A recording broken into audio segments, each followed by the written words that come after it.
What's good is direct be about to reacting to 8 food deliveries that that just went wrong with you. Y'all feel me? I'm reacting off a phone because my laptop, for some reason, this junk keep overheating because it's mad hot in my room. You feel me? But let's get into it.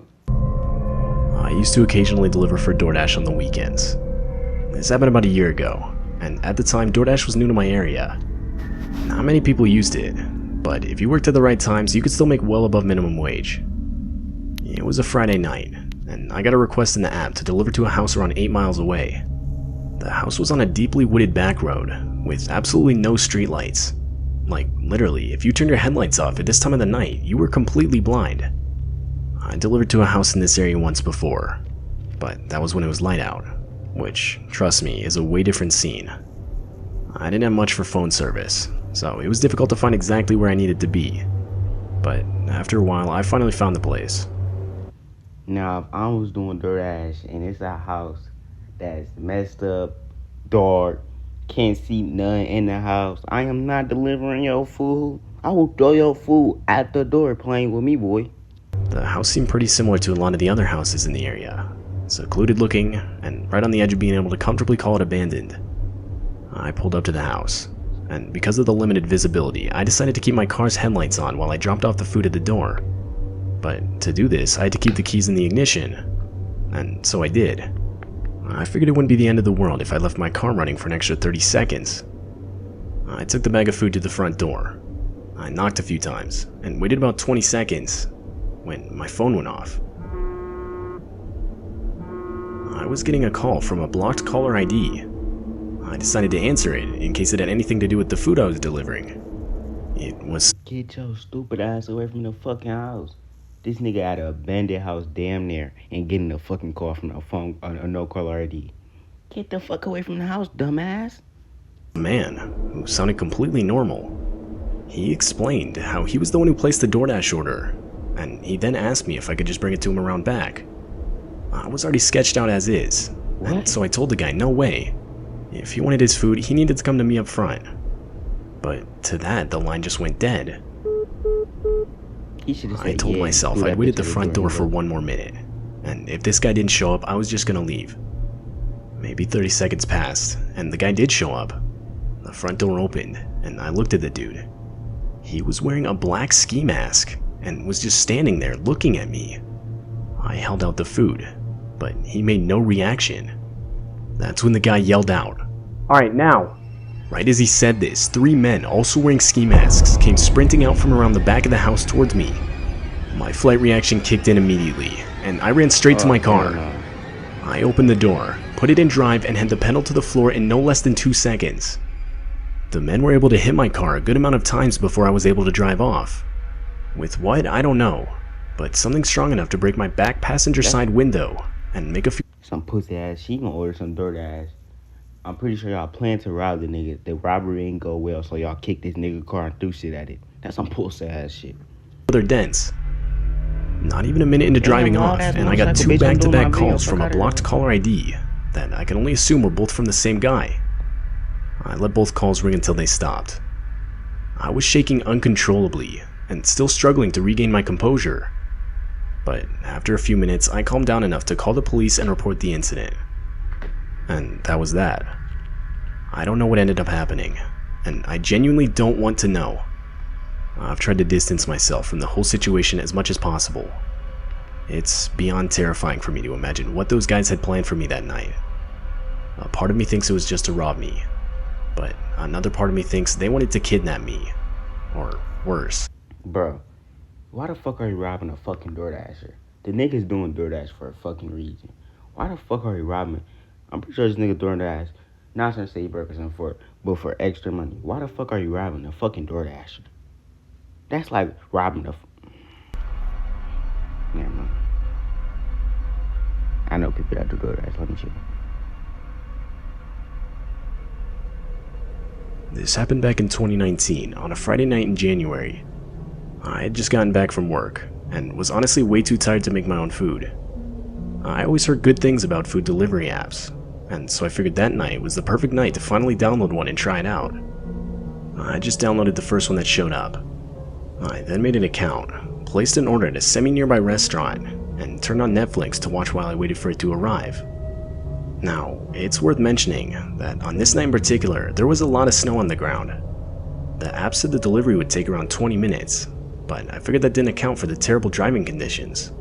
I honestly assumed it would probably take double that. I can't remember exactly how much time had passed, but it finally got to a point where I figured I'd just forget it and cancel the order. But right before I did, I got a message from the driver. Word for word, the message read, "Can't find your house. What's your personal phone number?" No, fuck that. I swear to fucking God, I hate when a DoorDasher cannot find my fucking house. I have my light on outside and everything. I'll be ready to eat. Got my TV show on and everything. And I get a call from the fucking DoorDasher. I can't find your fucking house. Bitch, I'm not coming outside. I'm already laid up. About to go get ready to go get my food. Fucking DoorDasher. Spinning around my house and shit. Trying to fucking find my fucking house. I hate that bullshit, bro. But what I was about to say, one time I canceled my DoorDash order, and somehow I went downstairs. My dad was like, he was getting off of work, and he was like, "You ordered some DoorDash?" I was like, "Yeah, but I canceled it." That junk still came. Like, that shit's crazy as hell. Oh, you gotta remember, I had just downloaded the app that night, so I didn't know if it was common or not for drivers to ask for their customers' personal phone numbers. But I ended up giving it to him anyway. Around 10 minutes later, he would contact me, but not over a phone call like I expected. The guy texted me, saying he'd be at my place with the food in 10 minutes. This unsettled me a bit. I was under the impression he needed my phone number so he could call me and get better directions, but I just tried to brush it off. Around 10 minutes later, I would get another text saying he left the food on my doorstep.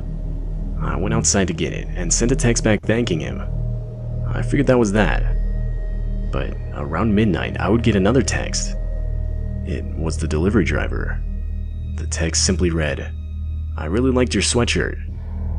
This was now getting extremely weird, Nigga text you, as "I the really text like your suggested sweatshirt." that the guy had Fuck stayed to outta watch me grab the food from my doorstep. I tried to play it cool, and responded with something like, "Haha, yeah, thanks. It's pretty nice."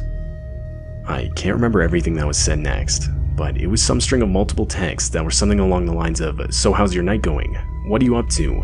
and various other seemingly harmless messages. To these, I didn't respond. At the end of the day, I told myself I didn't know this guy, and I had no obligation to keep a conversation going. So, I just went to bed. But come morning, I would wake up to 20-something texts, and multiple missed calls all from the same number. It was again that same delivery driver.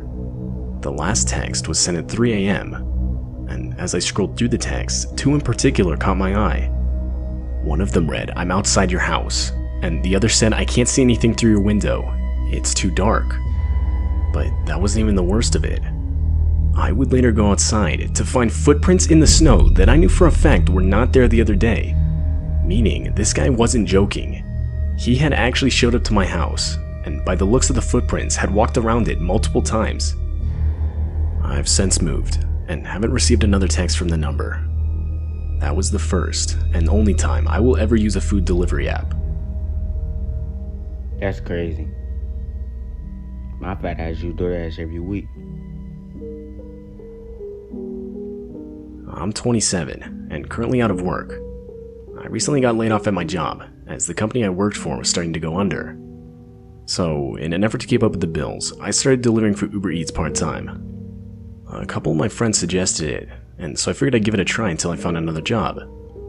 To my surprise, it was actually good money. The only thing I didn't like was some of the places the app had me delivered to. I live in a city with a lot of sketchy areas. I try to stay away from those areas while delivering, but there's only so much you can do. This night, a Saturday, I got a McDonald's order. I usually don't accept those ones, but this night was strangely dead. Which was weird. Saturday nights are usually the busiest. No, fuck that shit. Why the fuck everybody be doing McDonald's like that? Like y'all niggas ain't grew up on that shit. Like McDonald's wasn't there when y'all was fucking broke as shit. You don't do McDonald's like that? For Uber Eats. Anyway, I pick up the order and start heading towards the address I'm given. Instantly, I realized it was not in the best area. But by this point, I decided to just suck it up. I pulled up to the house, and right away the vibe was off. It was completely dark with not a single light on in the house.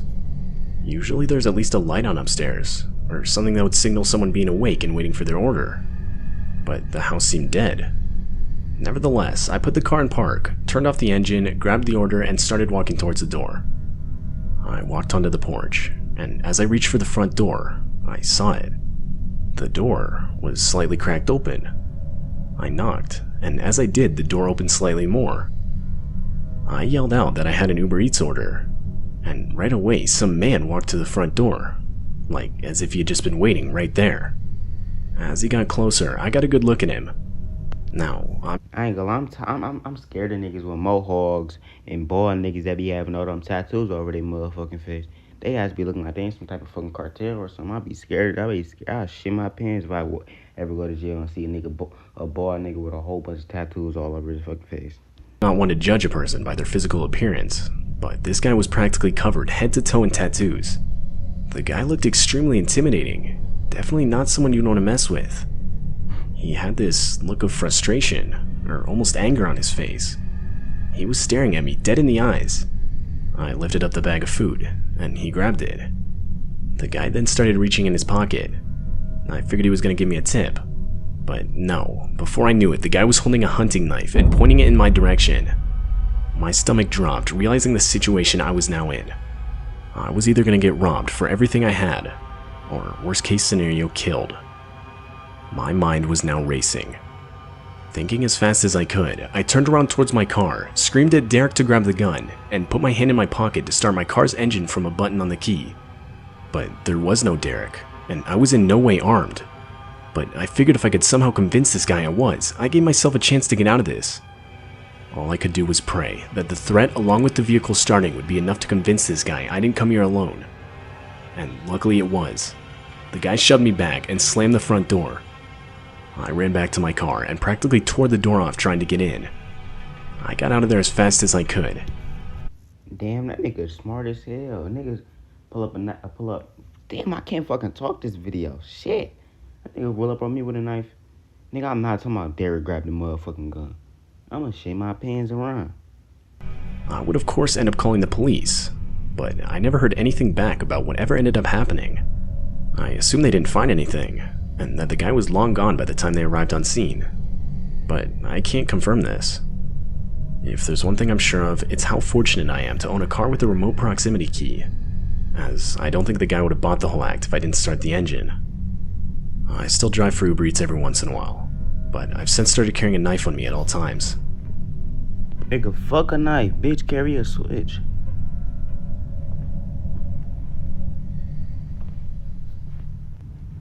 The pandemic has been pretty hard on all of us, and we've all felt its effects in a variety of ways, but musicians have felt it more than most.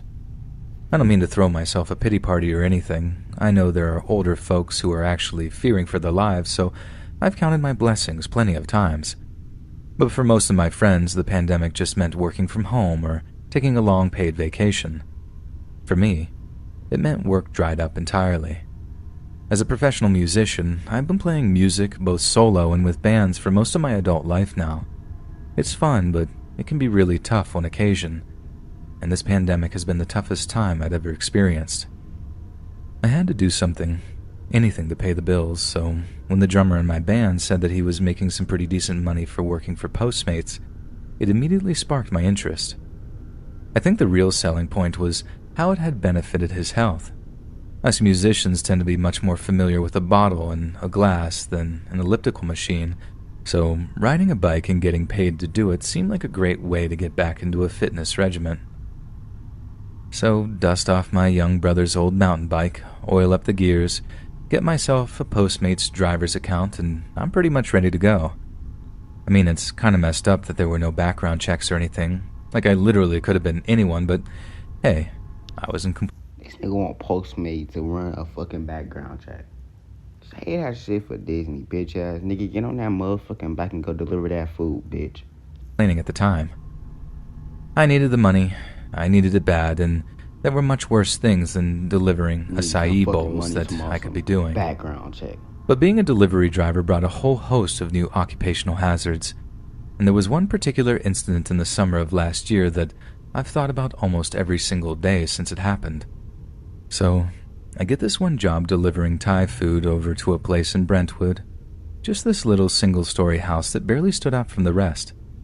Postmates has us doing the whole contactless delivery thing by that point, but I always used to hang around just to make sure whoever it was got their food. Sometimes you had some pretty elderly people ordering from us, since some didn't have any other means of getting food without exposing themselves. It meant a lot to me to know that I was helping like that, even if it was in such a small way. Anyway, the dude comes out to get his food, and he's not nearly as old or infirm as I first expected, but he does look tired. And not just like my neighbor's dog was barking last night kind of tired. He looked like he was over his own life, just a deep exhaustion set into his eyes. He thanked me through his mask and told me Postmates had been a godsend since his wife left. I could relate hard to that. My long-term girlfriend had left at the start of the pandemic too. She just couldn't handle the stress, couldn't be so far away from her parents during such a difficult time, so I knew what he was talking about. Like I said, he seemed sick and tired, but he didn't hint at actually being depressed or mad or anything like that. He just seemed to be doing that macho guy thing of internalizing all of his feelings and, again, hard relate. Like I said, I often stuck around to make sure people got their food, and I'd also make a point of thanking people if they tipped big, and boy, did tired guy tip big. Right as I'm about to ride off on my bike, I make a point of telling the guy how grateful I am that he was so generous with his tip. It's literally people like him that mean I don't have to pawn my guitars to pay the rent. He just kind of nods, then says, "Just don't make the same mistakes I did, kid." I wasn't a kid. I was... Bro, I hate when niggas say that. Like, I hate when niggas... Well, I don't hate... You know what, let me just shut the fuck up. There's a whole bunch of niggas that be telling me that shit. Like homeless niggas. Don't make the same mistakes I did. Nigga, I'm not. I'm fucking not. 28, but the weight of experience in the guy's voice, I just took it on the chin. The very next day, I get another delivery up that way, so I decide to cycle past the guy's house. I'm not 100% sure why. I guess I'm a creature of habit or something. But as I roll up, I can already see that something is horribly wrong. There's a cop car sitting in the guy's driveway, and his gate is blocked off with blue and white police tape. There's one cop sat in the driver's seat of the cruiser, and he gets out to ask me why I'm gawping at a crime scene. I ask him what happened, and he tells me to move along before turning his back on me. But then on the fly, I say like, "But, officer, that's my uncle's place." And I drop the same name he'd used for his Postmates delivery. As soon as I say that, the cop stops dead in his tracks and turns around and sighs. That's when I know it wasn't just some home invasion or a car theft or something. That's when I knew it was darker than I could have imagined. The cop says something like, "Look, I'm sorry, but you're better hearing this from the next of kin. Besides, homicide doesn't have a full picture of what happened yet." "Is he okay? Is my uncle okay?" I ask. He was taken to the hospital, but after that, I'm not sure. I'm so sorry, sir. I had to do my own research to find out what exactly actually happened, and to me, it was way worse than home invasion or something. The older guy, the one who'd been so generous with his money and his advice, had a full-on mental breakdown the very same day that I brought him his food. From what I could gather, he'd been ranting and raving in his driveway, and then when the cops showed up, he waved a gun in their faces. And that's all she wrote. They shot him dead right there in his driveway. I don't know. I hate the niggas that be trying to be tough with the cops, nigga. The cops is basically the motherfucking army. Nigga, you shoot one cop, nigga. 99 about to shoot at your ass with ARPs and switches, nigga. I don't know what your dumb ass thought. If he was trying to end his own life by cop, or he actually had some kind of mental breakdown. But if it all happened that same night I dropped his food off, then I basically fed this guy his last meal. The final thing that ever passed his lips. A couple of hours later, he was dead. I don't know why, but that messed with me something awful over the weeks that followed. I kept thinking that maybe if I'd stuck around, maybe if I asked him more about his problems or his life in general, maybe it had given him the strength to carry on, at least for a little while. Or maybe it was always going to happen.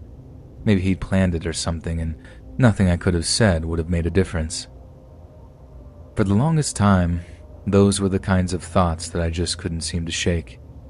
Like the guy was a ghost that just haunted me, no matter where I went, or what I did. I ain't gonna lie, that was the last reaction. I got something to do. So if you watch this video, if you like this video, like, comment, subscribe, turn on post notification, you know, every time I drop a video.